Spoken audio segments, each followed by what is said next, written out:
Mga kajak, ito pinapakita natin yung mga inaayos natin ngayon at mga pinalitan natin, especially doon sa mga pangilalim ng Toyota Vios na ito kasi makalampag na, marami ng kalampag. So gusto ko ipakita sa inyo mga kajak na ito yung mga nagkukos ng mga lagutok, mga tumutunog sa pangilalim natin sa sasakyan, no? So panoorin nyo ang video ito mga kajak para magkaroon tayo ng idea. And then, magkaroon tayo ng, sabihin natin, peace of mind na naayos ko tong part na ito, naayos ko to.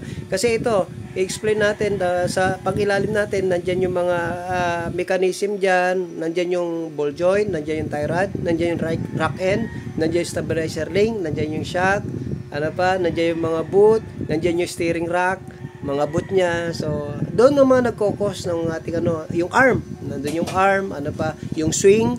Okay?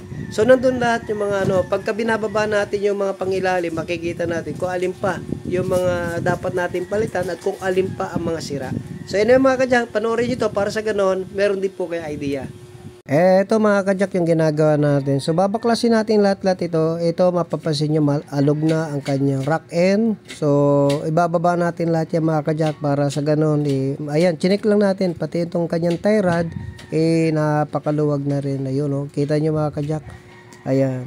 So, maririnig nyo yung kalog niya. And then, ito, alisin din natin yung kanyang tinatawag na, ayan, magre-repack naman tayo sa kanyang velocity. Yan, yung kanyang ball joint, aalisin natin lahat yung mga kajak, ibababa natin lahat yan para sa ganun mapulido natin kung ano pa yung mga dapat palitan para bumalik sa dati na kondisyon ng sasakyan. So ibabalik natin sa roadworthiness, no? Ayan. Mapapansin yung mga kajak, nagre-repack tayo niyan, ayun, okay. So, yan ang mga gagawin natin. Bababa natin ng buyan under chassis. Ang gagawin natin ngayon, kasama ng transmission, binaklas na rin natin yung transmission dahil sa mataas na rin yung odometer nito, may slide na rin. Ito naman, pati yung kanyang tinatawag na aircon ay sinabay na natin. So, binaklas natin ng dashboard nito mga kajak kasi para sa ganun, malinis maigi. Napakatagal na ito, hindi pa nalilinis daw. So, yan. Ganyan magbaklas ng dashboard, iniingatan natin na huwag mag-crack, huwag may mabali kung ano man. So, ganyan tayo magtrabaho dito mga kajak sa Jaco Voltage Auto Care. So, para mapulido ang gawa natin. Ayan, ito ang ating mga tirador dyan, no? Ayan, si Sir Bong. Ayan. Ganyan mga kajak. Si Sir Bong. So, ang dami natin binabaklas. So, tinatanggal niya na masusi yung ating dashboard para sa ganun. Ingat. Para sa ganun, hindi mababasag yung mga flarings natin. Magkaroon ng crack o ano yung mga so, yan mga kajak. tumitira na mga ganito mga kajak, yung mga expert na yan. So, ito si Bong. At yung mga mapalitan natin palitan. Yan ang trabaho niya noon pa. Taga-baklas, sa mga dashboard, mga imported na mga sasakyan na ito lahat. Pagka nilabas dito sa hanggang sa masanay na rin na magbaklas sa lahat, pati mga aircon. Yan, nililinis natin lahat ng mga ikabok niya mga binaklas na lahat ng dashboard para malilinis ang yung tinatawag na evaporator. Kakalasin natin yan para malinis maigi. Check lahat kung ano yung dapat i-check, dapat gawin sa sasakyan na ito. So, siyempre, yun pag binaklas, may babalik ng tama yan. Kasi expert ko na ang mga gumagawa niya. Ang mga dapat pang gawin. Mga kajak, ito na yung mga pinagpalitan natin sa mga pangilalim natin. Under chassis tayo ngayon. Ito yung yung rack end. Ayan Ayan, lantaw tayo na. Wala na. Kaya pala may kalog yan Ayan kita nyo mga kajak. So, hindi na naipakita yung bago, pero nagpalit na tayo. Ito medyo malambot na rin, pero ito isa talaga worse na.